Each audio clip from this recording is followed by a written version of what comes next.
El bebé del callejón.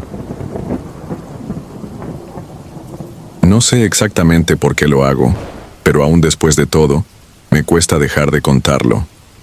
Tal vez es mi forma de limpiar un poco lo que me quedó adentro desde aquella noche. Me llamo Esteban y durante casi 3 años viví en las calles de Newark, Nueva Jersey, tras cruzar la frontera como indocumentado. No es una historia bonita. Muchos creen que vivir allá es tener la vida resuelta, pero no saben lo que es dormir con hambre o esconderse de la policía. Cada vez que escuchas una sirena, yo me refugiaba donde podía. Edificios abandonados, estaciones de tren vacías, parques olvidados por la ciudad. La peor noche de mi vida ocurrió en diciembre de 2016. Hacía un frío que se metía en los huesos. Mis manos estaban agrietadas y apenas podía mover los dedos sin que me doliera.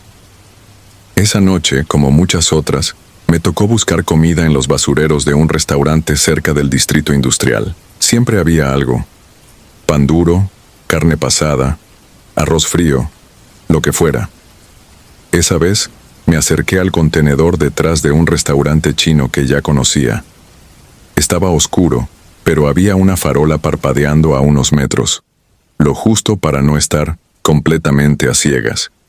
Mientras revolvía entre bolsas plásticas y cajas aceitosas, escuché algo. Al principio pensé que era el rechinar del metal, pero pronto me di cuenta de que era un llanto bajo, tembloroso, como de un bebé. Me quedé helado. Pensé que eran los gatos, a veces chillaban parecido, pero este sonido tenía algo distinto, algo humano. Me acerqué al fondo del contenedor empujando bolsas con las manos heladas. Entonces lo vi. Era un bulto envuelto en cobijas, sucio, pero con algo de movimiento. Me lancé sin pensar y lo saqué con cuidado. Era un bebé, de no más de 4 o 5 meses, con la cara roja de tanto llorar.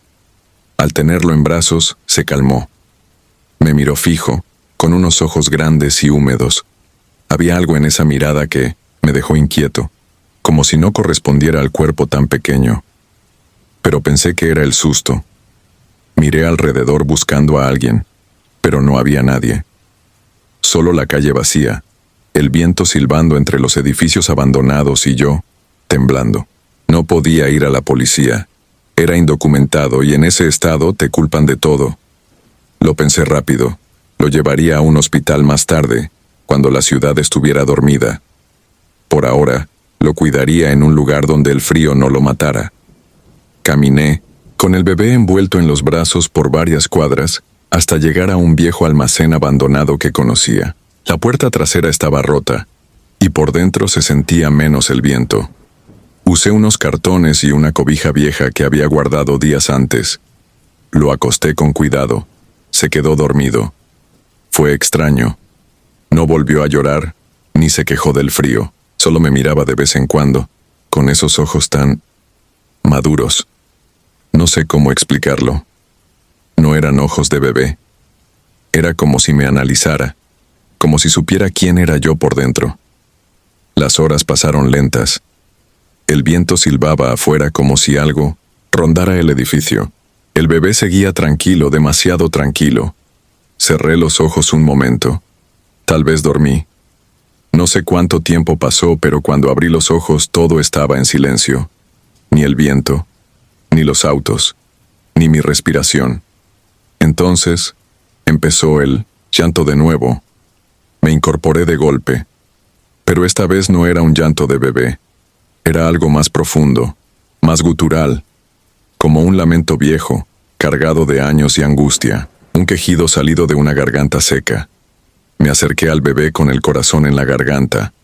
Lo levanté con manos temblorosas, y al mirarlo, sentí que se me iba el alma. Ya no era un bebé. Era un cuerpo pequeño, sí, pero su rostro era el de un hombre viejo.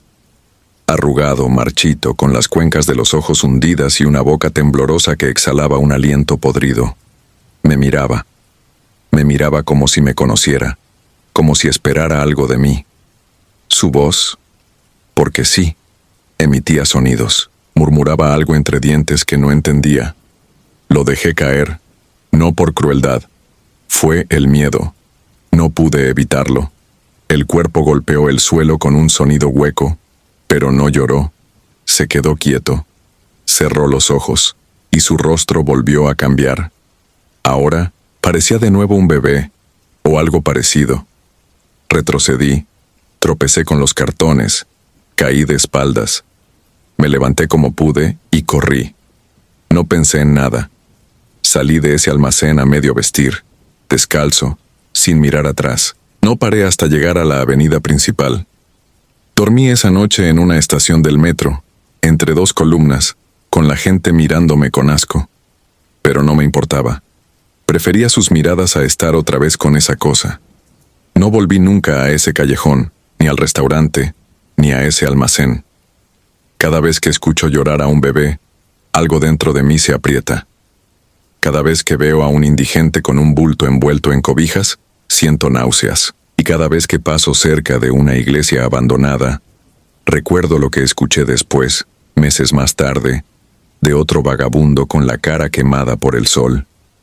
Me dijo que en ciertos callejones viejos de Newark y otras ciudades del noreste, hay presencias que toman formas humanas para manifestarse, que a veces el mal no se presenta como un demonio de cuernos ni como una sombra, sino como un niño, un alma atrapada, una figura que busca cuerpos para revivir, para renacer, pero que a veces se equivocan y se meten en algo a medio formar como un bebé abandonado. Entonces sufren, lloran, y si los encuentras, intentan que los liberes. Pero liberar no siempre significa ayudar. Desde esa noche no duermo igual. Aunque hace años logré regresar a México, hay noches que despierto gritando. En los sueños siempre hay un contenedor, siempre hace frío, y al fondo, entre las bolsas, escucho ese mismo llanto, grave, seco, suplicante, y al acercarme sé que no quiero volver a verlo, pero no puedo evitarlo, porque el mal no siempre grita. A veces solo llora o llora. Los que caminan de noche. No sé si alguien me va a creer, y la verdad ya no me importa, pero lo que voy a contar lo viví. No fue una pesadilla ni producto de la mugre que a veces uno come por no tener otra cosa. Fue real, o al menos más real que muchas de las cosas que vi cuando tenía un techo. Corría el año 2009. Para entonces ya llevaba casi 2 años viviendo en la calle, en la zona limítrofe entre Naucalpan y Azcapotzalco. Perdí mi trabajo en una fábrica del norte de la ciudad cuando cerraron por falta de fondos, sin papeles, sin familia cerca y sin ningún apoyo. Lo que empezó como dormir en una terminal de camiones se convirtió en aprender a buscar los rincones más seguros entre basureros, parques o callejones olvidados. Esa noche en particular hacía frío. Uno de esos fríos que cala en los huesos, que te recuerda que estás vivo solo porque duelen las extremidades.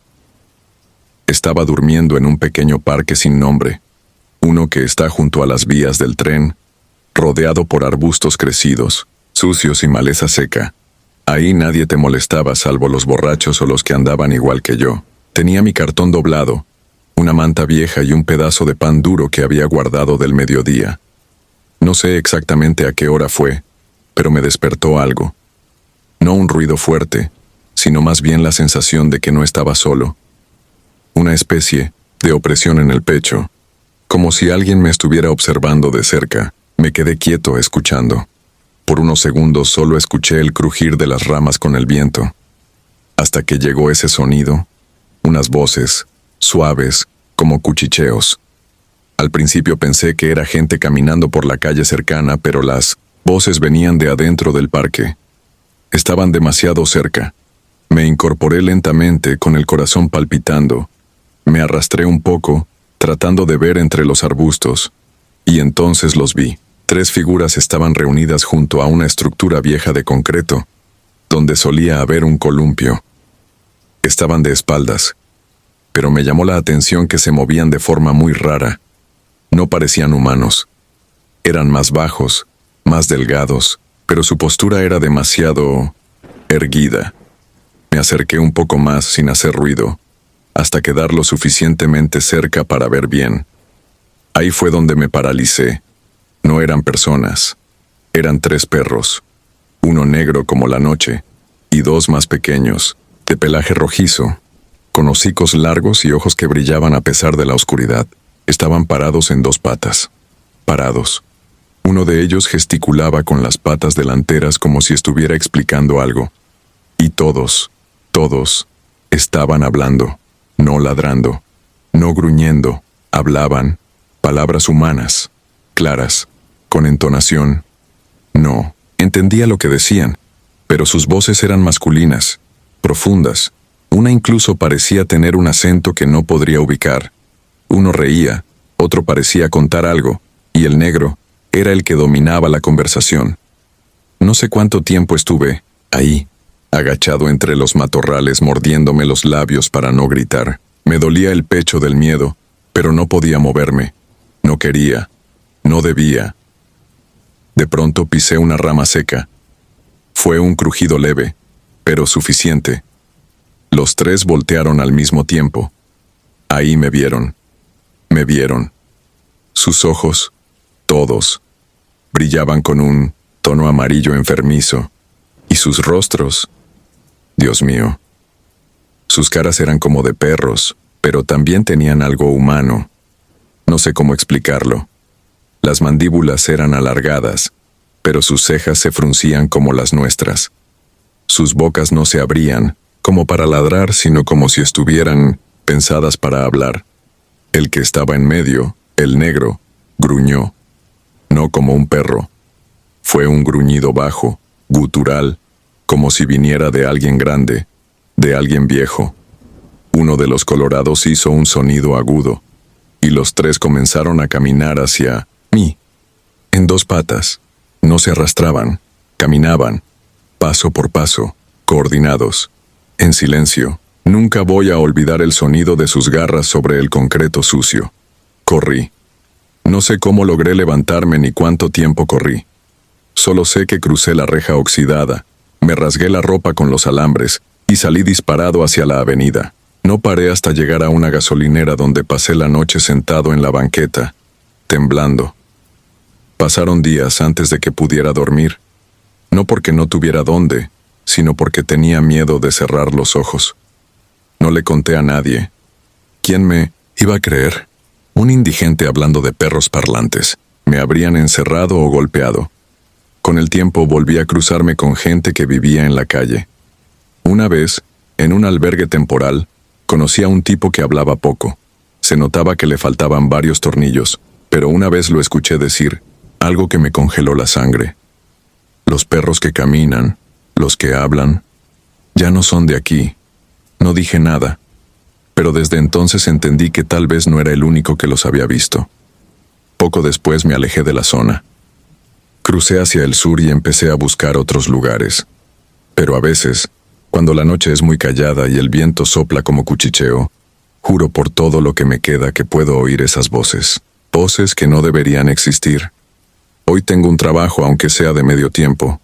Duermo en un cuarto pequeño en Iztapalapa y no he vuelto a dormir en la calle.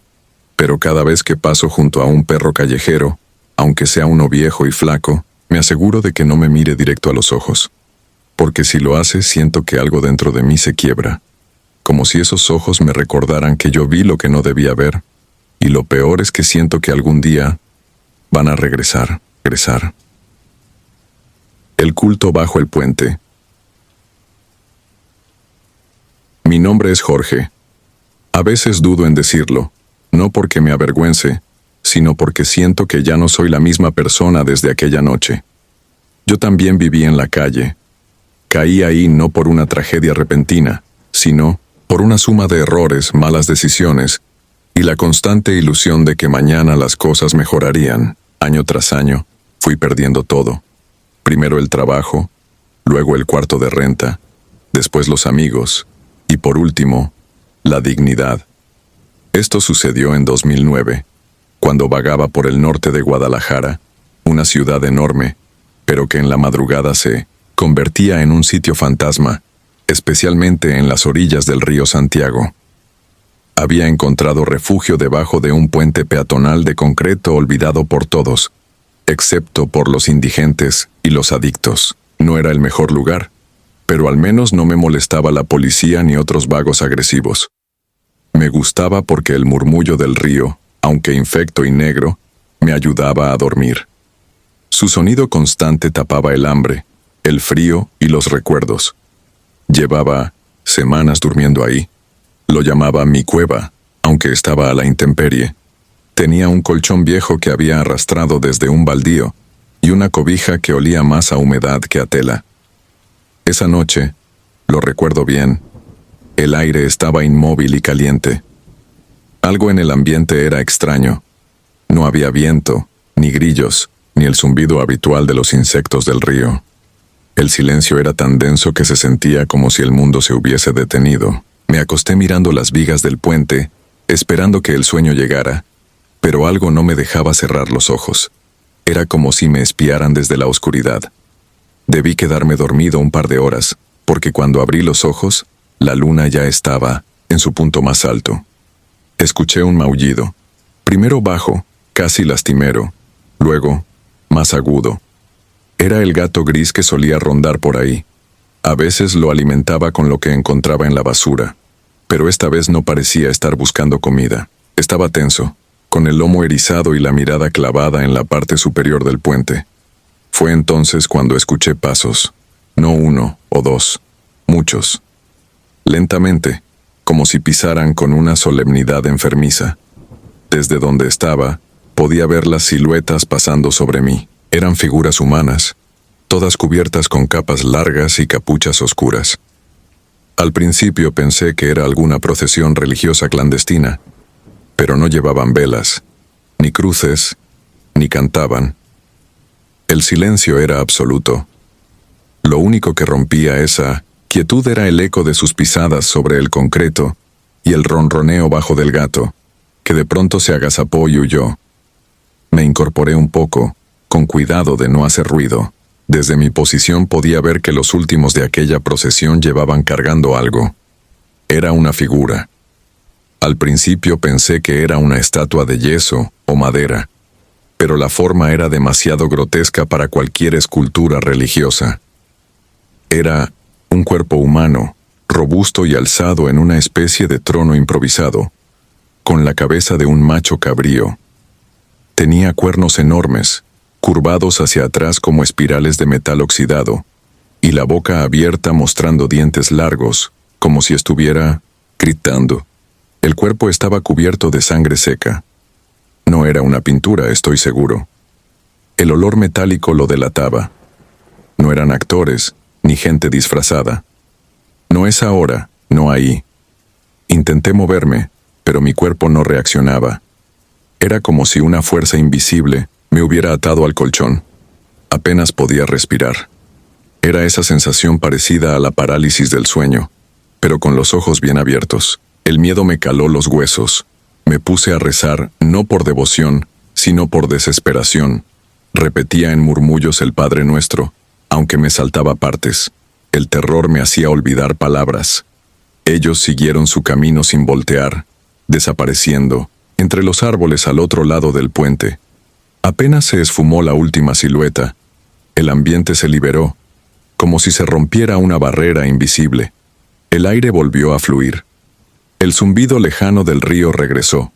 Yo podía moverme otra vez. Me sunun, incorporé de golpe, con el corazón a punto de estallar. Me temblaban las manos. Subí lentamente hasta el borde del puente, pero no había nadie, solo el silencio y la niebla baja que se formaba por la humedad. Pensé en huir de ese lugar, pero no tenía a dónde ir. Me volví a acostar, pero no dormí. Los ojos abiertos toda la noche, clavados en la penumbra como esperando que aquello regresara. Pasé horas en vela escuchando cada crujido, cada sombra. Me temblaba el cuerpo. Al amanecer, recogí mis cosas y me fui. Nunca volví a ese puente. Empecé a dormir en otras zonas, pero el miedo ya estaba sembrado en mí. Con el tiempo, logré salir de las calles. Un albergue, trabajos mal pagados, esfuerzos constantes. Hoy vivo en una habitación alquilada en un barrio modesto. Nunca hablo de esto con nadie. ¿Quién me creería? Muchos pensarían que fue por abstinencia o alguna alucinación de droga. Pero no. Aquella noche estaba limpio. Llevaba días sin consumir nada. Eso lo sé bien. Lo que vi no fue humano. Lo que sentí no fue un sueño. Y lo que cargaban no era un ídolo. Era una presencia viva, respirando odio, alimentándose del miedo. A veces, cuando cierro los ojos, aún puedo ver los cuernos sobresaliendo entre las túnicas. Escucho las pisadas, los murmullos que no se oían, porque ahora sé que sí hablaban, pero no con palabras. Era algo más profundo, más antiguo, algo que despertaron. Y a veces, solo a veces cuando paso cerca de un puente, me detengo. No por nostalgia, no por curiosidad, sino para asegurarme de que no está ahí, porque sé que, si vuelvo a verlo, esta vez no saldré caminando. El puente viejo. No suelo hablar de esta parte de mi vida, no porque me avergüence, sino porque cada vez que la recuerdo, una parte de mí vuelve a ese lugar, a esa noche maldita bajo el puente. Me llamo Rubén. Durante casi 3 años viví en situación de calle, en Guadalajara, entre los años 2015 y 2018. Todo empezó cuando mi madre murió de un infarto y mi familia política me echó de la casa que habíamos compartido. Las cosas no estaban bien desde antes, pero aquello fue el empujón final. Me quedé sin trabajo, sin techo, sin dirección. Durante ese tiempo deambulé por diferentes zonas, pero fue en los alrededores del cruce viejo de circunvalación con cintos en Avenida Washington donde terminé echando raíces, por decirlo de alguna forma. Ahí debajo de un puente ferroviario abandonado, se refugiaban varios como yo. Algunos se quedaban solo una noche, otros por semanas, pero había un grupo que, como yo, ya lo tomaba como hogar. Eran tiempos duros, pero entre cartones, fogatas, improvisadas y comida de caridad, uno se va adaptando. Sobrevive. Éramos 6 los fijos bajo ese puente. Un señor ya mayor al que le decían el flaco. Una mujer muda que siempre traía un muñeco de trapo amarrado al cuello. 2 hermanos gemelos con mirada perdida. Y un morro que no hablaba mucho pero siempre estaba haciendo dibujos raros en las paredes. Yo era el último en llegar. A pesar de todo, ese lugar tenía su lógica. No llovía tanto en Guadalajara, pero cuando lo hacía, el puente te protegía lo suficiente para no amanecer empapado. Había algo en ese sitio que, aunque lúgubre, nos daba cierta calma. Sin embargo, los rumores comenzaron cuando un muchacho, nuevo al que solo le decían el cojo, apareció una noche arrastrando la pierna con la cara pálida y ojeras profundas. Decía cosas extrañas mientras dormía. Repetía nombres. Se retorcía como si alguien le hablara. Una noche, en medio de una lluvia densa, despertó gritando. Dijo que una figura negra se le subía encima por las noches, que lo tocaba en la frente y lo hacía caminar sonámbulo. Nadie le creyó. Pensamos que era el delirio por el solvente, pero esa misma semana desapareció. Nadie lo volvió a ver. Después de eso, todo cambió. Los demás también empezaron a quejarse. El flaco decía que lo despertaban unos pasos arrastrados. La mujer muda se orinó encima y no dejaba de apuntar al túnel con el dedo. Los gemelos lloraban dormidos, y el chavo que dibujaba dejó de hacerlo.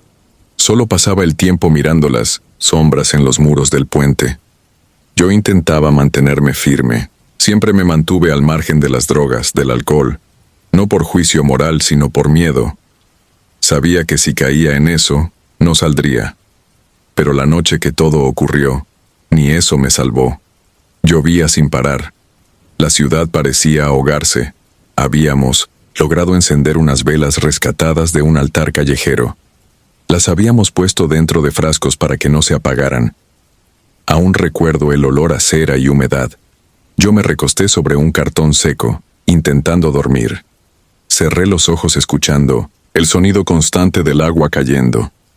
El golpeteo era hipnótico. Me quedé dormido sin darme cuenta. No sé cuánto tiempo pasó cuando una gota fría me despertó. Me cayó justo en la frente. Abrí los ojos y lo vi. Era una figura alta, inmóvil, parada justo a unos metros frente a mí. No escuché pasos, no vi que se acercara. Estaba ahí, como si hubiera salido de la misma oscuridad del puente. Vestía una túnica negra que caía hasta el suelo, arrastrándola. No tenía rostro visible, solo una sombra densa bajo la capucha. Algo dentro de mí sabía que no era una persona. Lo sentí en el estómago, como un nudo que se aprieta hasta doler. Quise moverme, gritar, pero no pude. Estaba completamente paralizado, solo mis ojos funcionaban. Me llené de un miedo seco, absoluto, como si el cuerpo supiera que cualquier movimiento desencadenaría algo peor. La figura dio un paso, luego otro, lentamente. Caminó hacia los gemelos. Uno de ellos dormía con la boca abierta, roncando suavemente. El otro estaba encogido, cubierto con una cobija vieja. La figura se arrodilló frente a uno de ellos, el más delgado. Extendió una mano huesuda, cubierta por una piel cenicienta, y le tocó la frente. En ese instante, el gemelo convulsionó, brevemente, como si le pasara una descarga por todo el cuerpo, pero no despertó. Yo seguía sin poder moverme. Solo observaba. El ser se quedó ahí unos segundos, como absorbiendo algo invisible, y luego se levantó. No caminó. Se deslizó de regreso a la oscuridad del túnel, perdiéndose entre las sombras del puente. Cuando por fin logré moverme, me levanté de golpe. Tenía el corazón a 1000. Corrí hacia el muchacho que fue tocado. Lo moví con fuerza. No reaccionaba. Puse mi oído en su pecho. Nada. Estaba frío. Muerto. Los demás despertaron por mis gritos. El otro gemelo, al ver a su hermano sin vida, cayó de rodillas. No pude explicar nada. Solo repetía, estaba aquí, estaba aquí. Lo enterramos como pudimos. Cavamos en un terreno baldío cercano, con latas oxidadas y nuestras propias manos. No dijimos nada a nadie. ¿A quién le iba a importar la muerte? ¿De un vagabundo? Después de eso, cada uno se fue por su lado. La mujer muda desapareció. El chavo que dibujaba fue atropellado unos días después. El flaco murió de una infección sin tratar. Solo quedé yo. Hoy tengo una habitación, un trabajo, sencillo limpiando patios de un condominio, y un plato caliente en la mesa. Me saqué de las calles, pero esa noche quedó tatuada en mí. Porque sé que no fue un sueño. No fue el efecto de una droga. Fue real. Y lo más horrible es que a veces, cuando llueve fuerte por la noche, escucho el mismo golpeteo constante del agua. Y siento otra vez esa gota fría caer en mi frente. Y sé que algún día, cuando esté dormido sin esperarlo, volverá por mí, irá por mí. El último refugio. Mi nombre no importa, tampoco el lugar exacto donde ocurrió todo esto, pero te puedo decir que fue en el invierno de 1997, en un albergue improvisado ubicado en un viejo edificio abandonado, reacondicionado por una asociación civil en las afueras de Guadalajara. Yo trabajaba allí como voluntario desde hacía ya unos años, ayudando a distribuir comida, cobijas y en lo que se pudiera a personas sin hogar. La mayoría llegaba con historias tristes, derrotas personales, adicciones, enfermedades mentales, abandonos, pero muy pocos hablaban de sí mismos. La mayoría prefería comer en silencio, dormir un poco y seguir su camino. Una noche particularmente fría, cuando la lluvia no dejaba de martillar los techos de lámina y el viento colaba su silbido por entre los muros descascarados, llegó un hombre de mediana edad, desaliñado, mojado hasta los huesos. Caminaba despacio, arrastrando los pies, con la mirada clavada en el suelo y una expresión que no sabría describir con precisión, pero algo en él hacía que no quisieras dejar de mirarlo. Llevaba una chaqueta vieja de mezclilla, sin botones, y bajo ella una camisa manchada de tierra y sangre seca. No pregunté nada, solo le ofrecí una taza de café caliente y una cobija. Se sentó en silencio junto a los demás, pero ninguno se le acercó. Era como si supieran algo que yo no. Su nombre, lo supe después, era Ramiro. Durante las siguientes noches volvió varias veces. Siempre solo. Siempre en silencio. A diferencia de otros, no pedía nada. No reclamaba más comida ni cobijas. A veces ni siquiera se quedaba a dormir. Entraba, comía despacio, bebía su café y se iba sin decir palabra. Hasta que una madrugada, cuando casi todos dormían, me pidió que si podía hablar conmigo. Su voz era ronca, baja, y parecía arrastrar años de polvo y lamento. Acepté. Nos sentamos en un rincón, cerca del calentador, y me miró con unos ojos apagados que me hicieron sentir como si el tiempo se hubiese detenido. Me dijo que necesitaba contarme algo que lo atormentaba desde hacía mucho tiempo. Aseguró que no buscaba redención ni ayuda, solo alguien que lo escuchara antes de desaparecer. Usó esa palabra, desaparecer. Ramiro me contó que no era originario de la ciudad.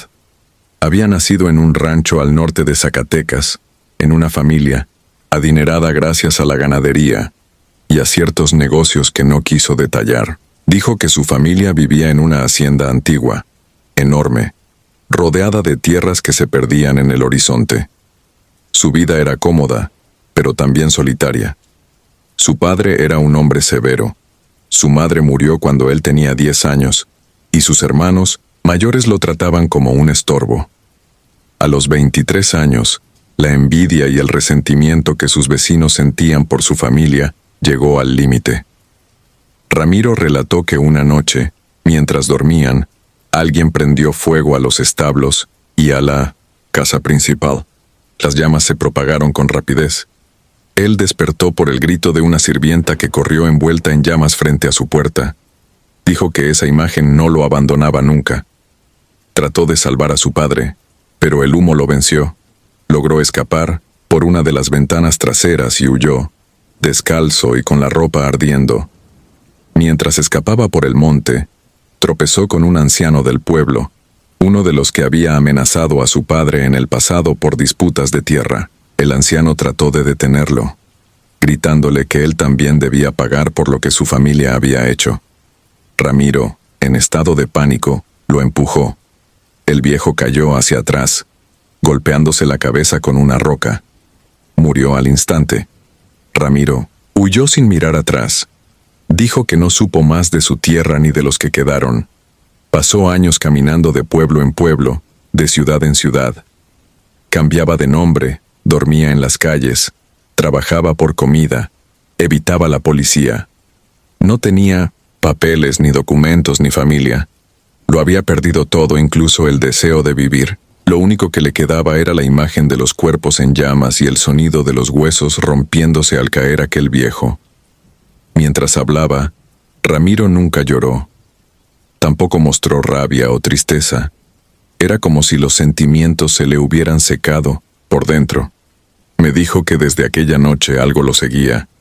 Al principio pensó que era su conciencia, su culpa, pero con los años se convenció de que era algo más. Hay noches en las que despierto con olor a humo. No hay fuego, pero siento que mi piel arde. A veces veo al viejo de pie en la esquina donde duermo.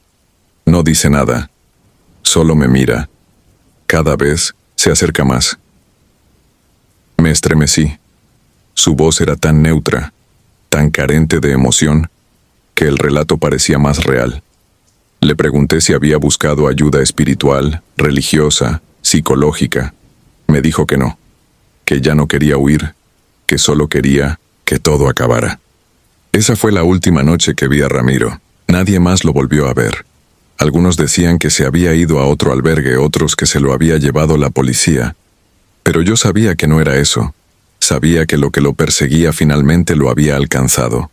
Una semana después de su desaparición, encontramos su chaqueta colgada en uno de los clavos del muro del comedor. Debajo había marcas negras en el suelo, como si algo se hubiera quemado ahí, pero no olía a humo, ni a plástico, ni a tela quemada. Olía a carne podrida. Quise pensar que eran coincidencias, que alguien más había dejado la chaqueta ahí, que las marcas eran producto del hollín de la estufa vieja. Pero cuando fui a recoger la chaqueta, encontré dentro del bolsillo una nota escrita en un pedazo de servilleta manchada. No se puede correr de lo que uno es. El fuego siempre encuentra la manera de regresar. Desde entonces, cada tanto, llega algún vagabundo nuevo al albergue que pregunta por Ramiro. Dice haberlo visto sentado en una esquina, o durmiendo bajo un puente, o caminando por la vía del tren. Todos coinciden en algo, que su ropa huele a humo y que sonríe como si ya no le temiera a nada. He intentado racionalizar todo esto durante años. Le he contado esta historia a muy pocas personas, y la mayoría me dice que era un loco más, que todo fue una invención. Pero yo sé lo que vi. Y cada vez que alguien nuevo se presenta en el albergue y se sienta solo en la esquina, no puedo evitar mirar 2 veces, por si acaso. He aprendido que algunos de los que viven en la calle no solo cargan con su pobreza. Algunos caminan con cosas que no vemos, cosas que los consumen desde adentro. Hay quienes se esconden en los callejones, por más que tengan la oportunidad de salir, porque no huyen del frío ni del hambre. Huyen de algo que no se cura con sopa caliente ni con camas de cartón. Yo sigo trabajando en el mismo lugar. Han pasado los años, han cambiado los voluntarios, incluso el edificio fue renovado. Pero esa esquina donde se sentaba Ramiro la dejamos vacía. Ningún otro indigente se sienta ahí. Y cuando la noche cae y el viento entra por la rendija de Minonesenton, la puerta trasera, todavía puedo jurar que huele a leña quemada. A veces me despierto sobresaltado sintiendo que el fuego me rodea. Y en mi mente, siempre escucho la misma frase que dejó escrita. El fuego siempre encuentra la manera de regresar. Ellos lo castigaron. Mi nombre es Mauricio Beltrán. Vivo en un fraccionamiento al sur de Guadalajara, en una de esas colonias cerradas con rejas altas, portón eléctrico, y vecinos que piensan que viven en otro país. Fui presidente del comité vecinal el año pasado, no porque quisiera, sino porque nadie más quiso meterse, así que terminé lidiando con quejas de ruidos, perros sueltos y fallas en las lámparas del alumbrado. Nada fuera de lo común, hasta que apareció ese hombre. Era un indigente, de unos 60 y tantos años, delgado, con barba desordenada y el cabello revuelto como si llevara años sin tocar agua. Caminaba encorvado, arrastrando los pies con un costal al hombro. Se instaló en un camellón abandonado frente a uno de los parques del fraccionamiento. Ahí dormía, comía y pasaba horas hablando solo. Algunos vecinos comenzaron a quejarse, que era agresivo, que espantaba a los niños, que olía a podrido.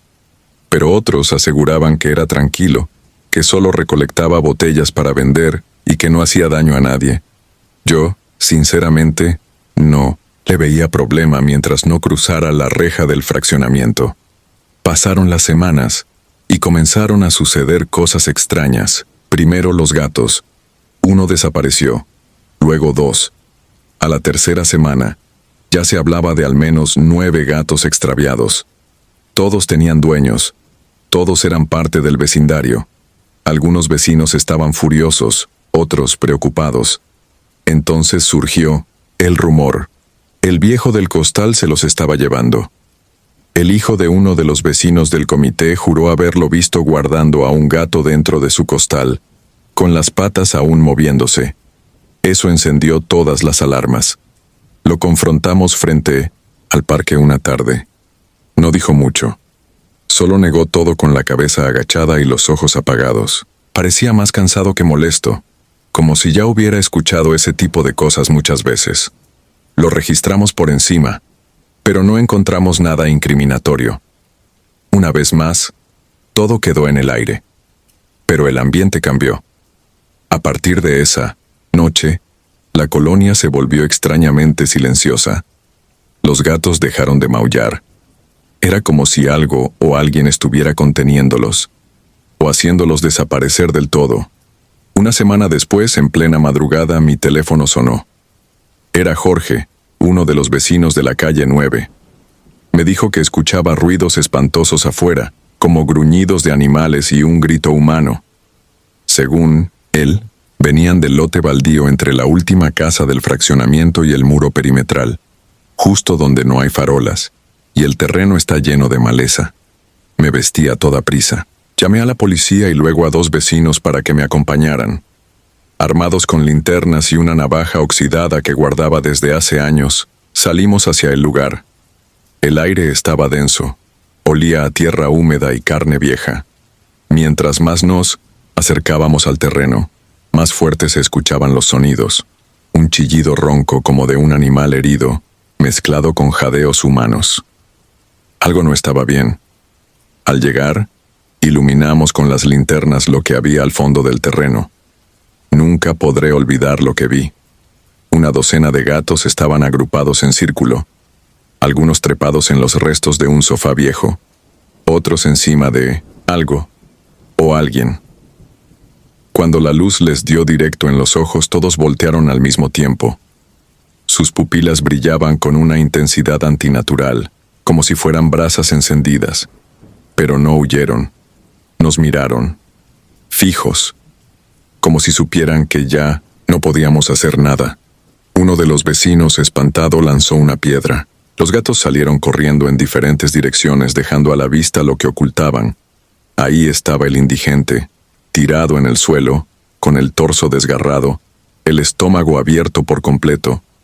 Sus vísceras estaban regadas entre bolsas de plástico, ramas secas y botellas vacías. Y sin embargo, aún respiraba. Tenía los ojos abiertos, vidriosos, mirando hacia el cielo sin expresión. Apenas se movía, pero estaba vivo. Las heridas eran profundas, hechas con garras. No había cuchillos ni vidrios rotos cerca. No podía haberlo hecho él solo. No era un suicidio. Era una carnicería. La policía llegó 15 minutos después, pero ya era tarde. Había muerto antes de que llegara la ambulancia. Revisaron sus pertenencias. Dentro del costal había restos de animales, pieles secas, huesos pequeños, algunos aún con collares puestos. Eran los gatos perdidos.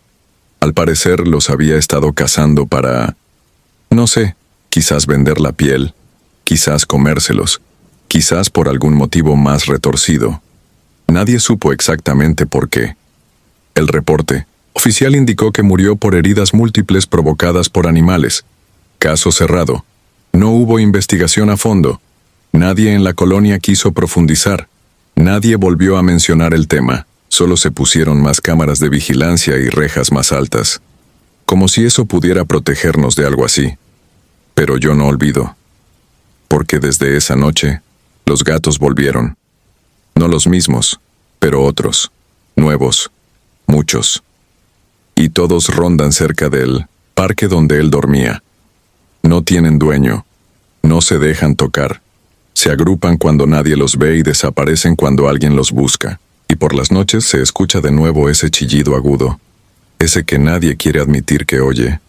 Lo he pensado muchas veces. Quizá lo que pasó esa noche no fue un accidente. Quizá fue un castigo. Él se alimentó de ellos. Y ellos regresaron para hacerlo pagar. Si disfrutas de los relatos, te invitamos a apoyarnos con un like y un comentario, ya que eso nos ayuda muchísimo. Además, si aún no estás suscrito o suscrita, te animamos a formar parte de la comunidad del terror. Muchas gracias por escucharnos y por tu apoyo.